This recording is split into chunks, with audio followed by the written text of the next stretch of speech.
Violent anti-Semitic protests break out on college campuses across the country, and we have exclusive video of Speaker Mike Johnson, who's had enough, and he says he's going to do something about it in Congress.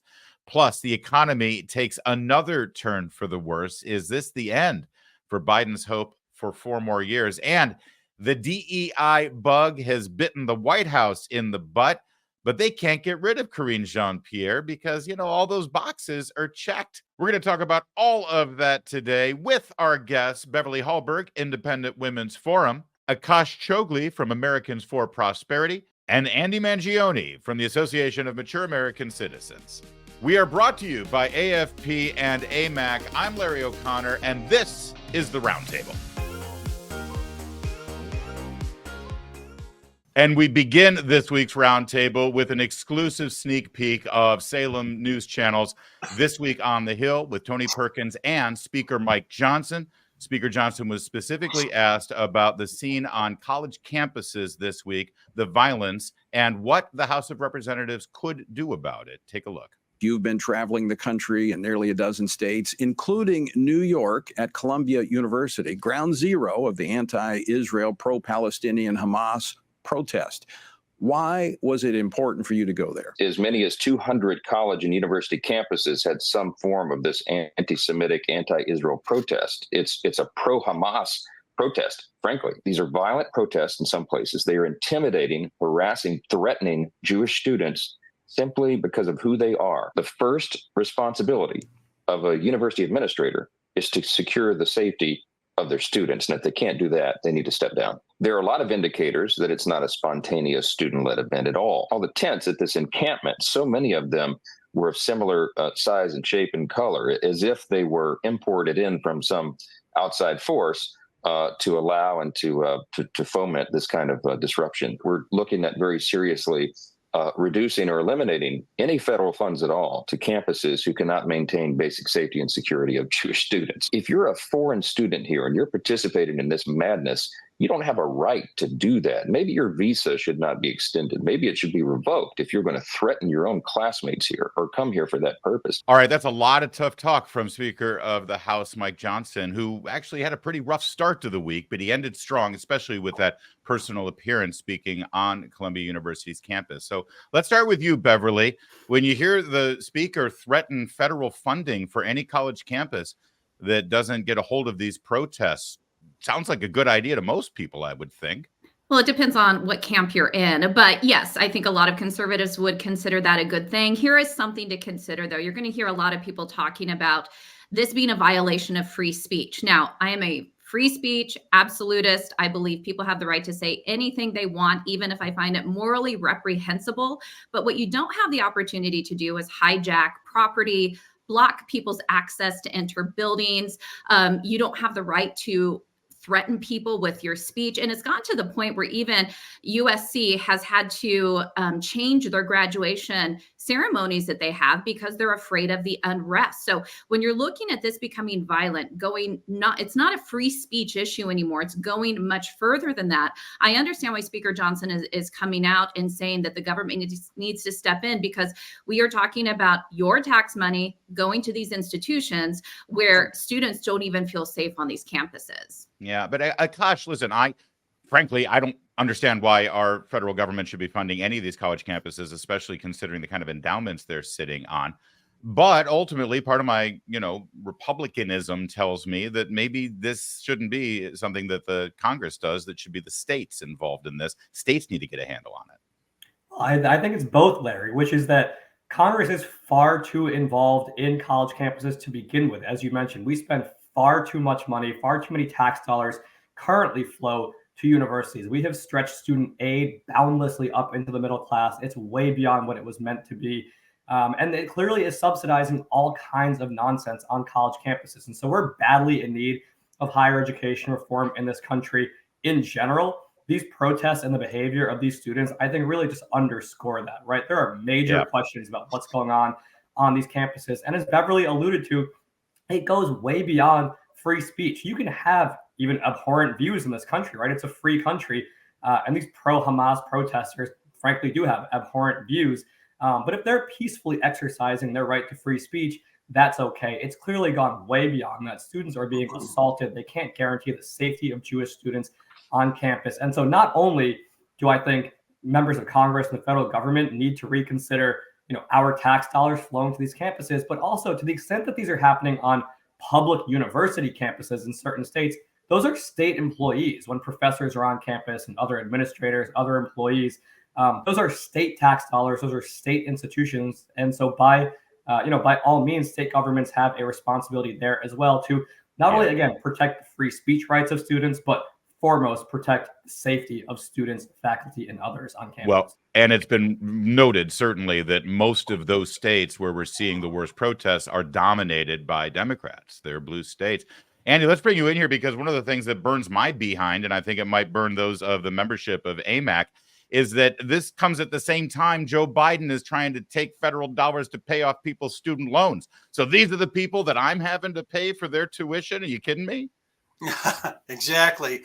First, I just wanted to say good for House Speaker Johnson for calling out Colombia's president. He's looking like Speaker Johnson, that is looking like the adult in the room. He was demonstrating leadership while the so-called leader of Colombia was kowtowing to these terrorist supporting protesters. Yeah.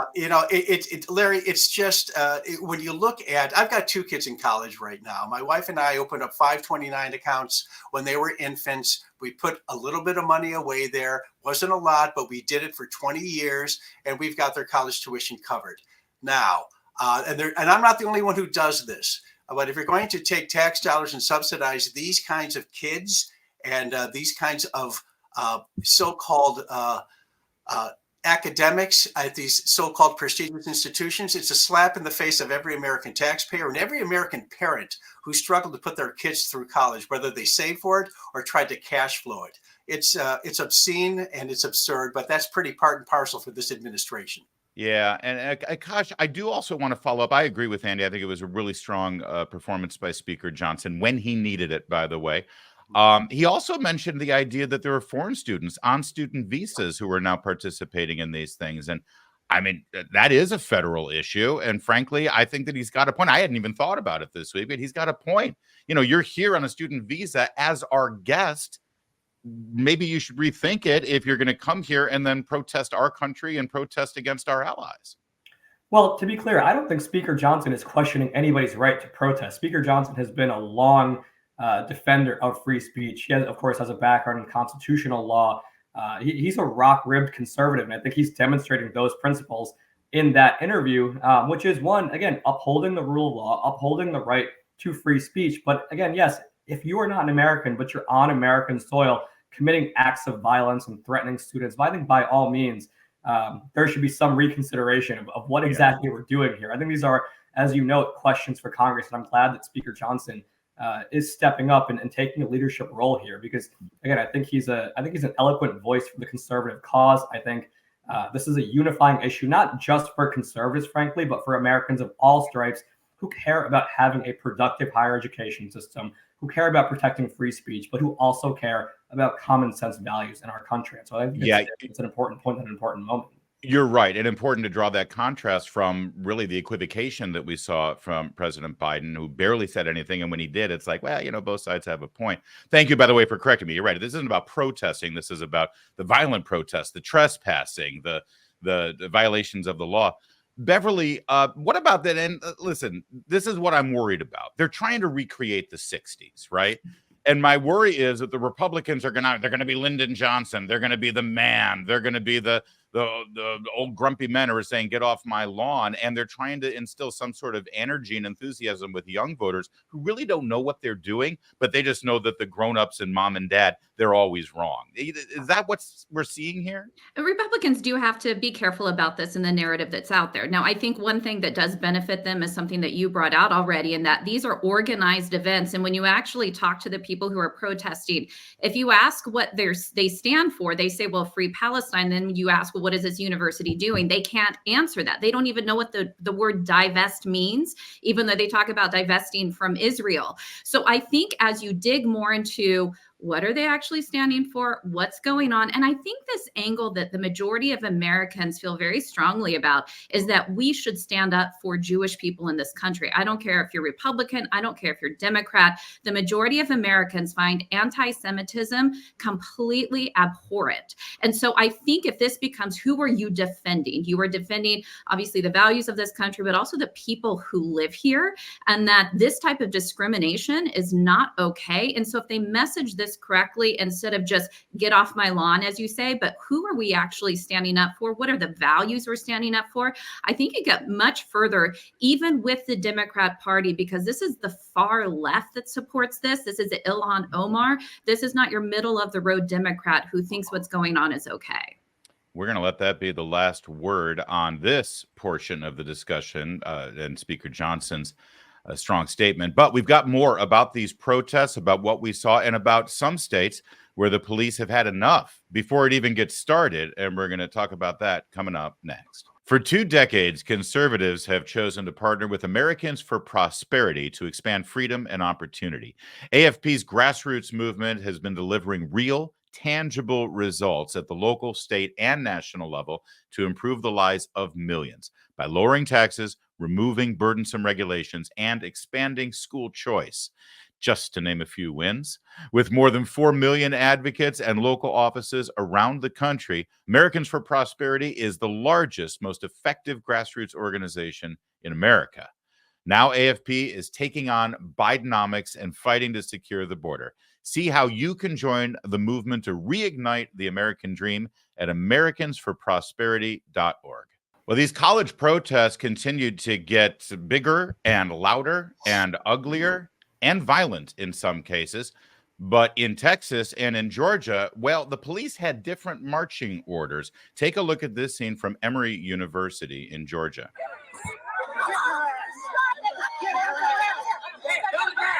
Get on. Get on.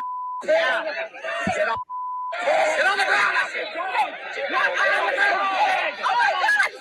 Oh my God. Oh my God. Give me some cops.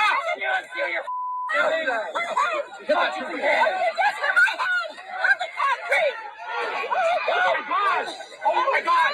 You people are fascists! You are Hitler! You are laughing dogs! Shame on you! May you never live another day! I am a professor! This is an Emory professor, everyone! I am a professor! You are rabid dogs!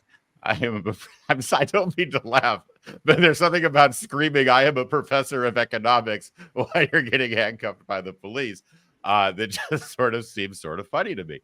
Beverly, listen, again, back to the question of, because you work in media training and media imagery communications, when that imagery is played over and over and over again, see, I look at it through my perspective, the cops are the good guys there. Yeah. But does this have a deteriorating effect on those of us who do want law and order on these campuses? You do have to be careful. Now, apparently, yeah, if you're a professor of economics, it's your get out of jail free card for some reason. I'm not sure how that applies to resisting arrest. Who I am? I'm a professor of economics. Apparently, a professor is the most noble thing they can think of these days on the left, which is not too surprising. But there is an optic element of this. Now, this, as you were saying, was on Emory campus. When you look at what took place in Texas, you saw the riot gear that police wore. I actually was against that optically.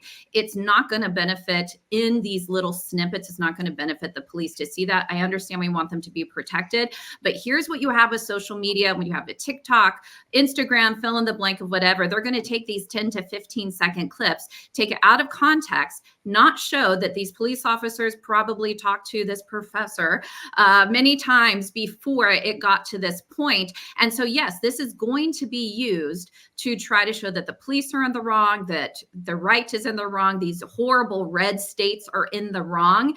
And so, yes, there is an optic challenge with social media. And by the way, that's not what we had decades ago when these protests were started for different reasons. You didn't have these little snippets in social media. So it's a different ball game. Yeah. But Andy, listen, people watch the protests go on. What are the two optics games here? You let the dirtbags take over the campus, put their tents up, scream horrific anti-Semitic things to innocent Jewish students who were there. And of course, your thought process is send in the police and get them out of there. Well, this is what this looks like when you send in the police to get them out of there. So what's a better optic, really? Our membership is a 50-plus demographic. They remember Kent State. They remember college protests. They also support the rule of law. And I don't think our membership would have absolutely any problem with what you just showed. These were the police doing their job, and you saw a snowflake professor screaming, "Hey, I'm a professor," as if that's supposed to mean something. And the knight in shining armor, that guy screaming, "You're a fascist, you're a fascist," didn't lift a finger to help her, but he did a really good job of screaming, "You're a fascist, you're a fascist." The optics here are what they are, and they're going to try and weaponize them against the police. But AMAC, and AMAC members are firm and staunch supporters of the rule of law, and that's what's needed here. Welcome to Georgia. You're going to come down here and do that? Well, that's what's going to happen to you. You're going to have to answer to the police and be held accountable for your actions. And to Beverly's point, we don't know how many times that professor was warned, but it's reasonable to think that she was. So what we saw was actually not an unreasonable optic. Well, yeah, and listen again. You comply with the police order. The police said get on the ground. She wouldn't go on the ground. He put her on the ground. But Akash, your organization, Americans for Prosperity, I first knew about you because you were so important in helping the Tea Party movement and giving support to people who were protesting in the early days of the Obama administration about the unbelievable and unwarranted spending. There were a lot of protests there. The thing about the Tea Party is it was all peaceful. It was all rule of law, and we left a place cleaner than we found it, right?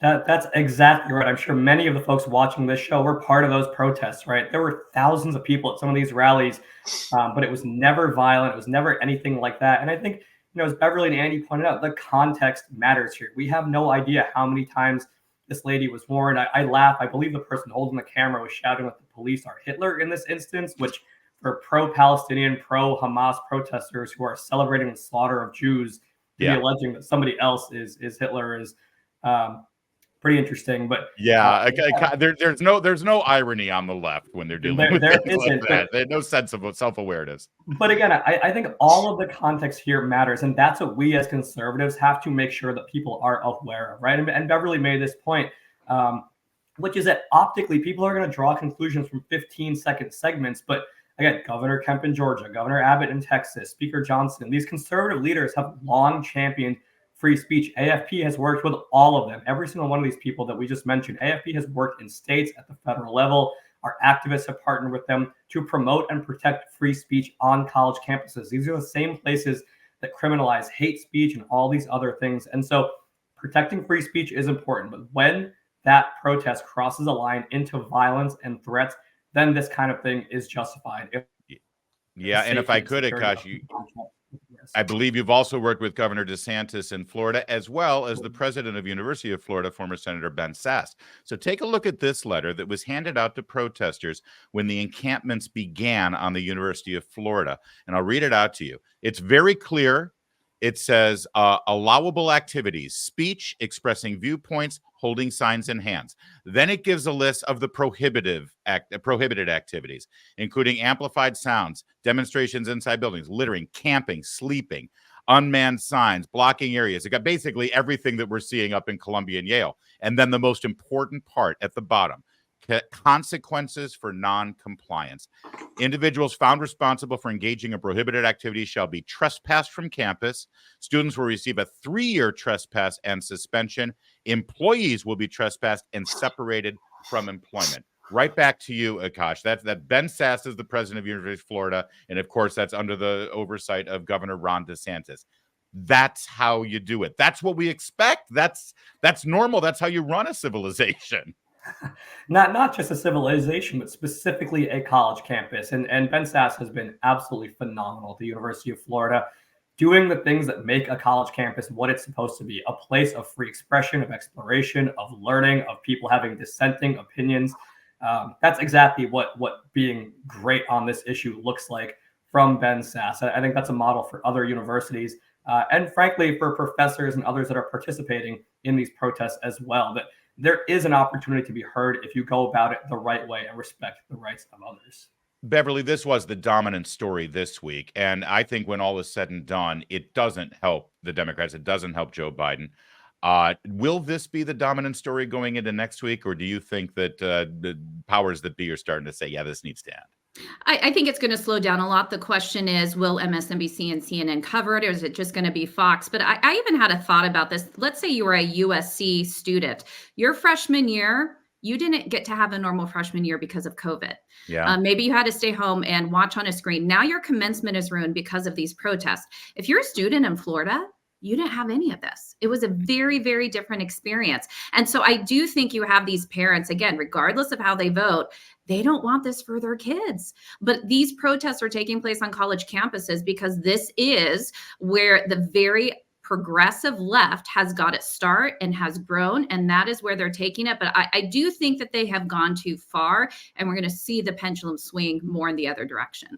Yeah, I think you're right. And Andy, my daughter asked, she's a college graduate, but she asked me literally yesterday on the phone, she's considering going to graduate school. And she said, Yale has a really good program. And I said, you know what?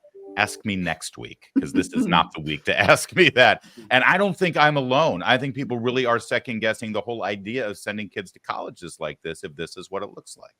Not only with what's going on with these protests and how out of control and how the lack of leadership from these university administrators, but there's the college bubble may have burst when you're looking at some employers looking at the value of a college education. And I say that with 2 college students, as I mentioned before.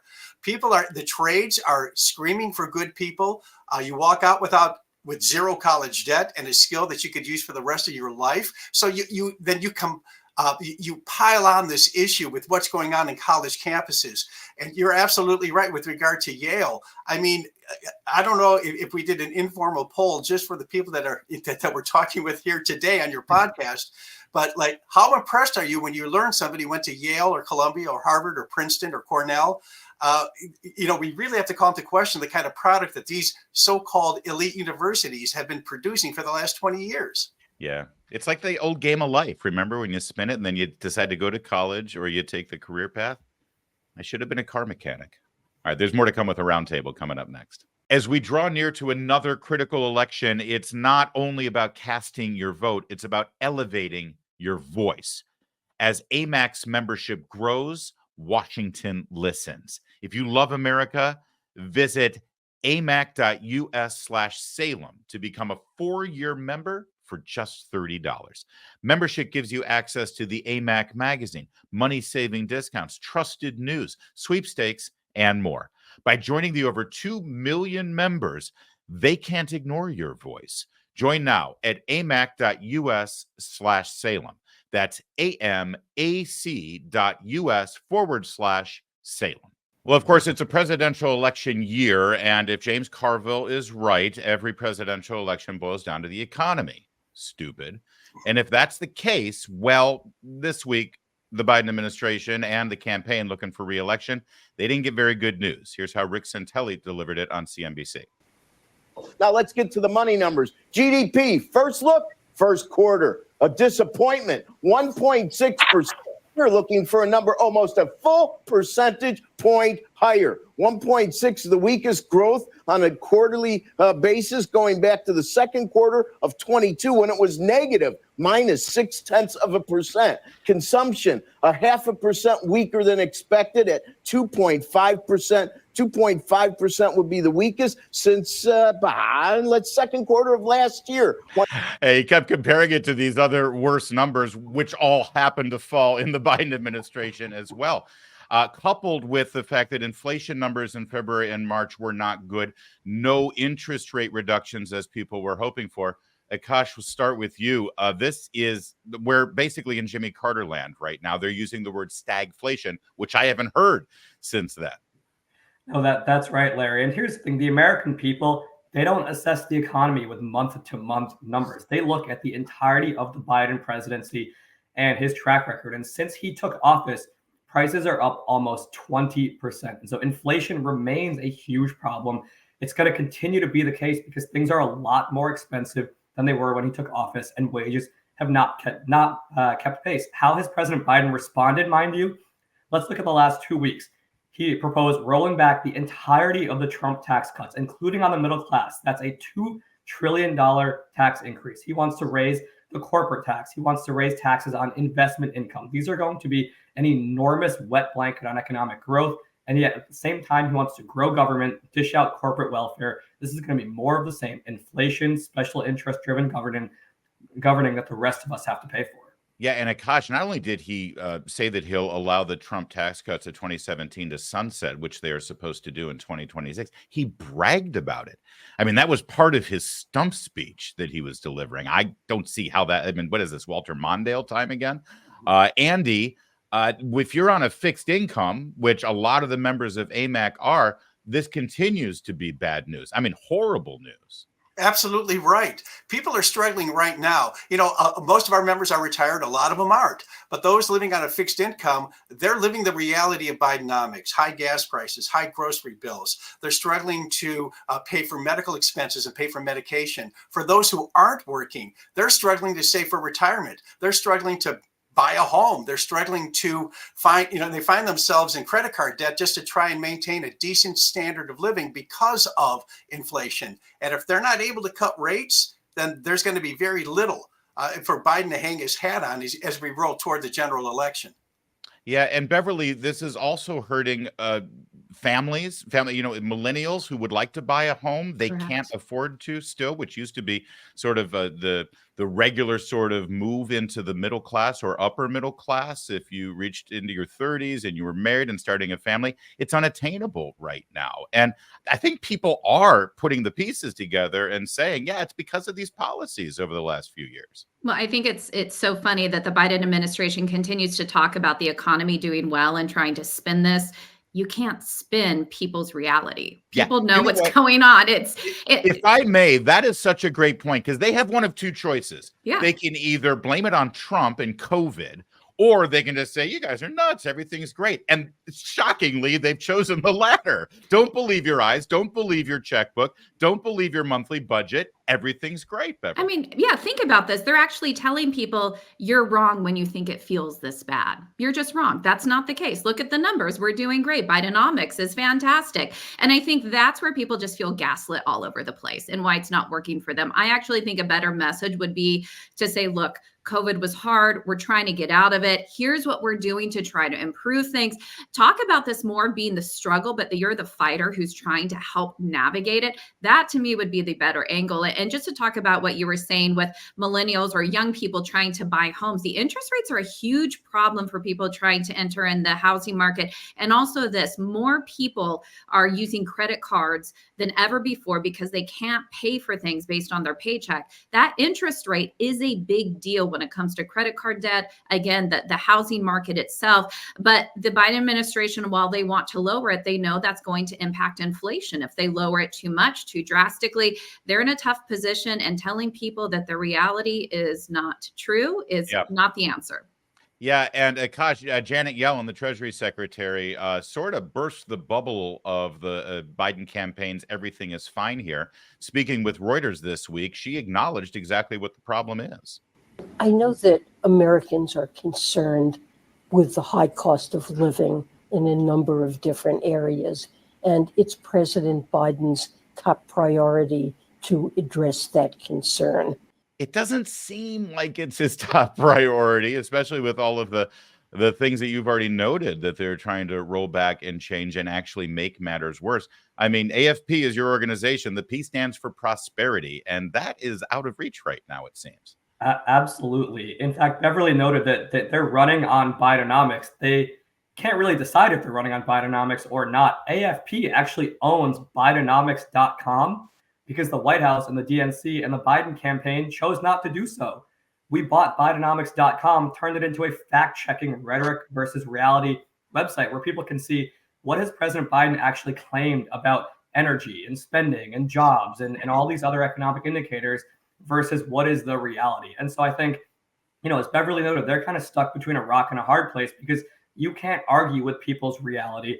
Things are expensive. Things are not getting easier or better for the American people. And it's not only making their day-to-day lives more expensive, more difficult, but as we noted, it's putting the American dream out of reach for people who want to get there, right? Who want to buy a bigger home, who want to buy a new car. And I'm sure it's going to have all kinds of other social consequences, people choosing not to have kids or waiting to have kids or things like that. And so the consequences are really, really drastic. And I think It is. running against Bidenomics and getting back to basic free market fundamentals, which is what AFP has been doing and will be holding people accountable for all year, really is the recipe for success. It does. It has societal and cultural ramifications. And I'd forgotten you guys bought Bidenomics.com. I think that's Great. hilarious. Andy, this, members of AMAC, they're hoping to be grandparents. They want their kids to have children. And there are literally decisions being made about having a baby right now because it is so bad. And let me just say, it's not just that it's bad, but there doesn't seem to be any progress toward making it better, except for Election Day. Exactly right. And, people putting their lives on hold because of Bidenomics is tragic. And what's even more insulting is the media is doing the bidding for the Biden administration and blaming Americans for not recognizing how glorious this economy is supposed to be. It's insulting. And it's something that the media is, they're willing accomplices in this matter. But, Yeah. And I just wanted to mention, who doesn't love grandchildren? Okay. And who does, but, we don't want to see our kids struggle. And that's what's happening right now in this economy. Akash, let me just swing it right back to you and we'll go around the horn because, again, I want to keep reiterating, you can point to palpable decisions this administration is making and draw a straight line. And it's all being done through the bureaucracy. It's not being legislated. Here's an example. All of the mandates on electric vehicles and all of the whole agenda of the Energy Department, Ford announced this week they lost $130,000 on each electric vehicle it sold. If they actually successfully sold it, it was a loss of $130,000. And yes, they took a bunch of incentives from the federal government, which added to inflation, but it doesn't help anything. You add to that their decision this week to try to unilaterally remove non-compete clauses and make them illegal. Again, that's something that should be voted on. And Beverly, I know you at Independent Women's Forum, you guys are all over their attempt to basically end independent contracting as we know it. And I want to go around the horn here, starting with Akash. It's this kind of insidious regulatory bureaucracy by unelected officials that's contributing and really creating this problem. This is where Congress could step in, couldn't they? Absolutely. Janet Yellen says the cost of living is President Biden's #1 priority. It certainly seems like forcing Americans to buy union-made electric vehicles is the administration's #1 priority. Yes. What they did is when they controlled Congress, they pushed through $6 trillion in additional spending to drive up inflation. Now, as you noted, without full control of Congress, they're doing it through the administrative state, way overstepping the bounds of their authority. And you are seeing Republicans in Congress step up. They've passed a number of what are called Congressional Review Act resolutions to roll back regulations. Of course, President Biden is not signing those into law, but you're seeing real leadership from Speaker Johnson and others in Congress, making members of Congress accountable for things that Congress should be deciding ultimately, not the president through executive authority. Beverly? Yeah, and I think the independent contractor angle is such an important one because so many people are independent contractors out there. When you mess with their livelihood or their side hustle, it does make a difference. And I think especially for women, so many women want to be there with their kids, but also want to have this side job. And then government comes in, whether it's through state or federal means, and changes that up and they say to them, well, you need to have benefits. And they're like, I don't need benefits. I get that through my husband, or that's not what I signed up for. And it changes the terms of their work. When you mess with people and their livelihoods, what's going on, people do have a big issue with it. And here's what I think is going to be interesting about the economy. We already know how both presidents, these two candidates, former President Trump and President Biden, will act as president. We have the economy to measure. And that's what the Biden administration can't do, is try to spin a narrative to say what they would be versus Trump. People already know. Yeah, great point. And we'll have to leave it there. But Andy, I promise you'll lead us off in our next segment on the roundtable. Let's look at the week that was in terms of President Trump's days in court. Literally juggling 3 different trials this week, 2 of them in Manhattan, and then, of course, a day on the Supreme Court responding to the pending trial with regard to his activities on January 6th from Special Prosecutor Jack Smith. But first, in New York, I don't know who it is in the Trump campaign who brilliantly said, listen, if we got to be here, let's do some campaign events in Manhattan. But he stopped and an impromptu rally for Donald Trump at 6:30 in the morning with construction workers in Midtown Manhattan broke out, with construction workers chanting, "We love Trump" and "USA, USA." While he was there, Trump got the endorsement of the Builders Union in Manhattan. And then you had man on the street interviews such as this one from Newsmax. What's it like seeing so many Republicans in Manhattan, so many Trump supporters in Manhattan? Does that surprise you? No, not at all. It's turning now. Trump's turn again. What's your message to Joe Biden? F you. Okay, well, it doesn't get any more New York than that, does it? Andy, what do we think about just in terms of the political imagery, not the actuality of the trial and whether he's going to get convicted or any of that, but what he's doing politically while he's under fire with these court cases? He's appeared to be unflappable. I love the fact that he's suggesting a rally in Madison Square Garden and campaign stops in the Bronx. I mean, to talk to him, you wouldn't think that he's being distracted by these trials or that he's being so unfairly treated and that he's spending a lot of money to defend himself. And I think that quote from the construction worker pretty much sends up, almost 4 years of Joe Biden. I think a lot of people can relate to that comment. Yeah, I think, Akash, that might find its way into a political ad for the Trump. I could be wrong, but I'm pretty sure they might be working with it. No, that's totally reasonable, right? Which is that if this election is about Joe Biden will likely lose, right? His track record is absolutely horrendous. He's not fit for the job. And frankly, regardless of what your opinion is of the Trump trials, it seems like people aren't really thinking about, oh, Trump has said something obnoxious or offensive or things like that. Because that's not what's in the news, right? The trials are in the news and they might be chaotic and you might be upset about them. But then you turn around and look at President Biden's presidency, you see him on the stump, and it really makes you think twice. And so I think, exactly what that worker expressed is frustration with the state of the country under Joe Biden. I think that's what Republicans have got to be running on, which is that Joe Biden has caused chaos and created problems all around the globe. The economy obviously is particularly acute for America's working class, and that we know what success looks like. It's keeping taxes low, it's keeping regulations low, and we have a track record of success to point to with that. Yeah, and Beverly, this construction worker, despite the colorful language, he also said something very fascinating that you've already alluded to, and that is it's time for Trump to get back. In other words, we're not just imagining what a Trump presidency might look like as a challenger to an incumbent. For the first time in, I believe, about 150 years, the American people are choosing from one president, an incumbent, and another president who we've already experienced, and we know what it's like under him. Does that give Trump a major advantage here?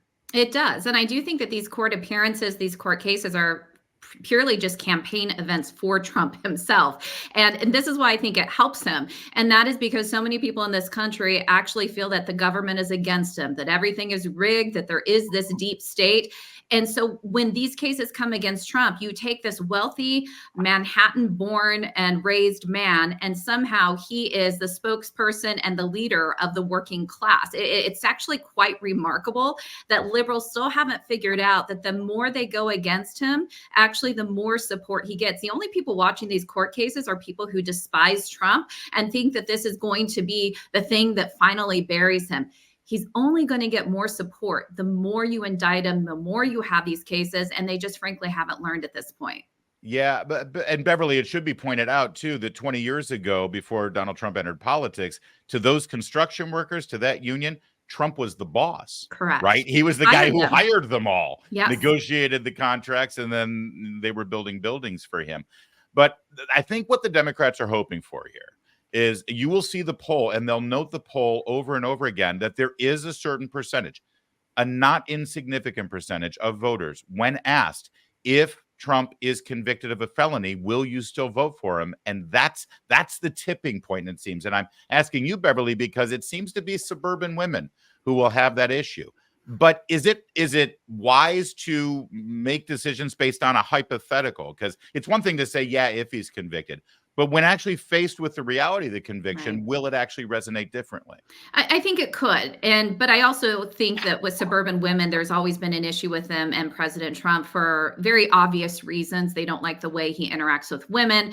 And I know plenty of people who plan to vote for Trump who do not like his style, but they say, look, if these are the two options, I can't vote for Biden. I have to vote for the policies that are going to be best. And we also see this as well. We see a turning point, or at least more people in communities of color going for Trump, saying that they're going to vote for him. So that I think that economic side of this could overtake what the loss of suburban women vote, the decline there. I think he's gaining in other ways. Yes, a guilty verdict could play a part. I think that's the one turning point. The question is whether or not that will take place. Well, let's turn to the larger court story this week, and that was the arguments yesterday in the Supreme Court over presidential immunity and this term absolute immunity, which does sound a little dictatorship-like, right?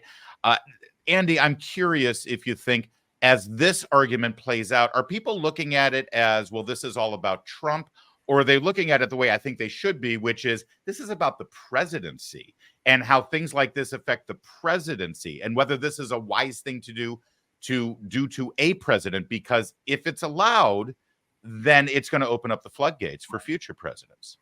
I would agree with you. And I think that this has to do more with the presidency and the office of the presidency rather than one individual, specifically for what you just said.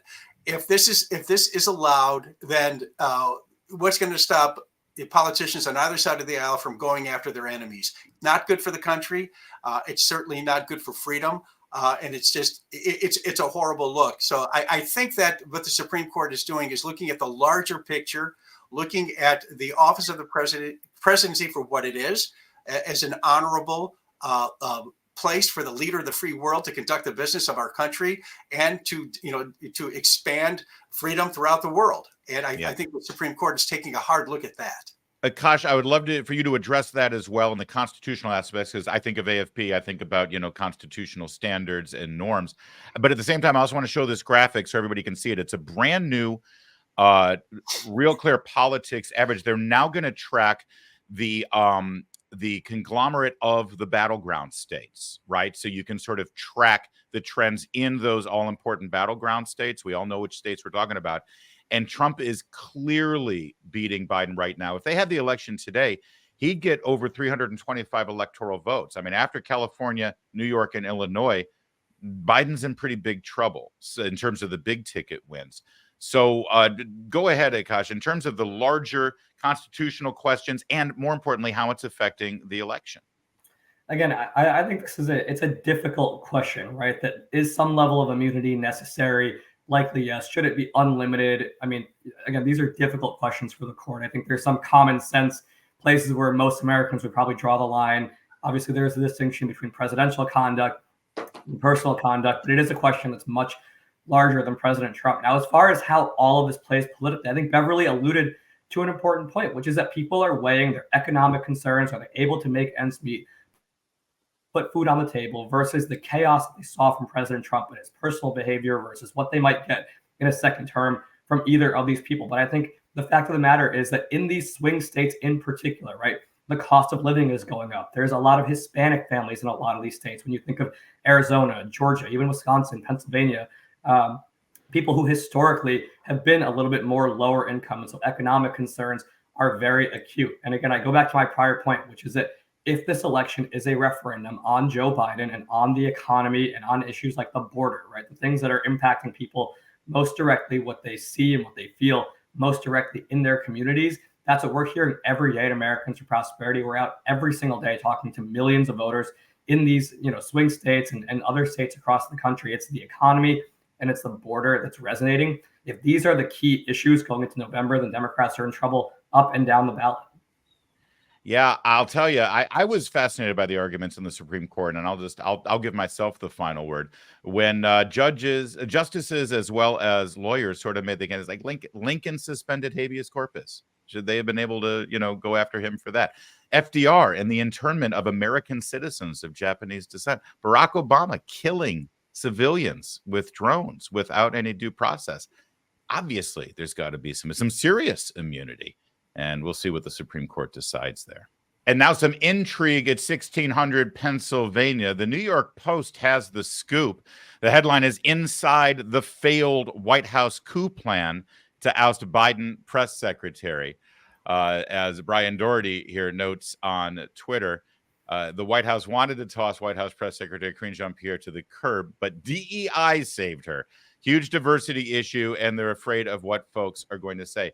Basically, the bottom line is Biden's top advisors, as people have his ear, one must think that Dr. Jill is one of them. They recognize that Karine Jean-Pierre's daily appearances before the cameras is not helping, and she's not able to really deflect. In fact, when John Kirby goes up there, it's obvious there's a skill set issue here. But they're afraid if they fire her, they'll be seen as racist bigots. Akash, this is kind of a, this is the party you created. You need to celebrate. That's exactly right. You Beverly made this comment previously, right? Which is, you live by DEI, you die by DEI. It is coming back to eat its own over and over and over again in corporate America, on college campuses, of course, in the Biden administration. They're well aware of what we've all been aware of for a long time, which is that Karine Jean-Pierre is bad at her job. Now, to be fair, she's in a tough position because her boss is bad at his job too. I was going to say that. I mean, seriously, who would want to defend this guy and this economy and this White House on a daily basis? It's not an easy job. It's not an easy job, regardless of who's president. It's particularly difficult for President Biden, but that makes the job all the more important. But the fact of the matter is that we should be hiring and promoting and firing people based on merit, not on immutable characteristics. It's absolutely offensive, specifically to minorities, Americans of color like myself, that people are getting promoted or demoted based on the color of their skin. The White House is now reaping the consequences, potentially, of making decisions in that manner. Yeah, yet at the same time, they want policies that force businesses, small businesses, corporations, schools to make these same choices. And now they're suffering for it. And Beverly, isn't the problem here, if they had just hired her and given her the job and let her perform, everything would be fine. They made such a big deal. The first Black openly gay woman. I mean, they led with that before they even announced her name. Yeah, and I would like to go back to what Akash said, which it is very hard to defend Biden, especially when you have to talk about whether or not he was accurate when he said his uncle was eaten by cannibals. She had to talk about that this past week. Right. That is a hard thing to spin all the way around. But I will admit, I have felt badly for Karine Jean-Pierre for this reason. She was not prepared for this job. Now, lover or hater, Jen Psaki was good at her job. She did her job well, and that's because she had years of experience as a spokesperson for the State Department. Here you have Karine Jean-Pierre, who had very little experience whatsoever. And even if you have a boss that's easy to defend, this is a very, very difficult job. So I think she was set up for failure. And there's a reason why when it is the tough topics, usually foreign policy related, the adult comes in the room, Mr. Kirby himself, to clean it up as she stands to the side. I think she knows she's in over her head. I think for her sake, it would be better if she just resigned from this. But I think probably for many reasons, we're going to see her in this role up until November. We'll see who gets reelected, and maybe they'll do a switch at that point if it is another Biden administration. By the way, Andy, this is according to the New York Post. It's Anita Dunn who wanted to instigate this, and did say what you will about Anita Dunn, but she does know communications. She does know a good White House press spokesperson and a bad one. And I'm quoting from the article. There's a huge diversity issue in this White House, and they're afraid of what folks are going to say. Not folks, they know it's very specific folks that they're worried about, what they're going to say, and they're beholden to those folks, whether they've got somebody who's incompetent or not. There's a huge diversity issue because they created it.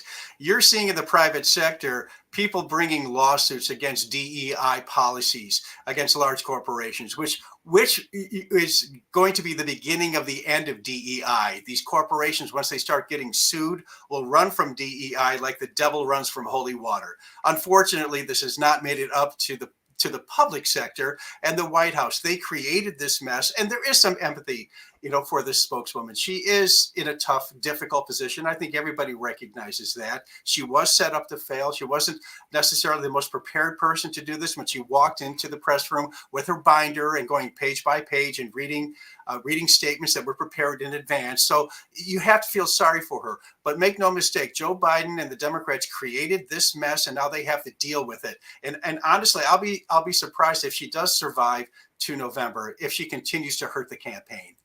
Do you have to feel sorry for her, though, Akash? I mean, again, it's always a tough job to be a White House spokesperson. But you look at, you think it was easy to be Trump's spokesperson? But I mean, look at how Sean Spicer was under fire, and I thought he handled it pretty well. Sarah Huckabee Sanders, and as far as Kayleigh McEnany, I mean, I would argue that it was tougher to be press secretary with that hostile press corps. Imagine if Karine Jean-Pierre had to ask questions from people like Jim Acosta and the attitude that the Trump spokespeople had to deal with. I always enjoy her exchanges with Peter Doocy from Fox News, who asks the questions that the entire country is wondering about. What the heck did Biden mean? What do you guys mean? You're confusing policies and contradicting yourselves. And so, look, the job is difficult no matter who is president. It's difficult when the president's track record is awful and he can't complete a sentence. And that's what the situation is with Joe Biden. But I go back to what Andy said, which is that to the extent that DEI and things like that were involved, which again, none of us really know that for a fact, but the White House obviously leans into identity politics. Yeah. This stuff is a cancer on the country, whether it's the job of the White House press secretary, whether it's college admissions discriminating against Asian candidates, whether it's DEI practices in corporate America. Promoting and demoting people based on the color of their skin and other immutable characteristics is a cancer on this country, and it needs to be defeated, not just in hiring practices in places of employment, but again, the administration themselves are pushing this stuff through executive orders and regulations and trying to do it through Congress. And so this should be a lesson, hopefully, to people on the left of center, that there are real consequences to performance if and when DEI is involved in decisions like this. Yeah, and I'll bring it back to you, Andy, because again, as I said, before they even announced her name, all they would say was first Black woman, gay press secretary. But this is a pattern of behavior. I don't know who I'm going to nominate to the Supreme Court, but I promise you it will be a Black woman. And whoever my running mate is, it will be a Black woman. And then when you do that, and then Kamala Harris acts like she can't put a sentence together and she's, becomes a punchline.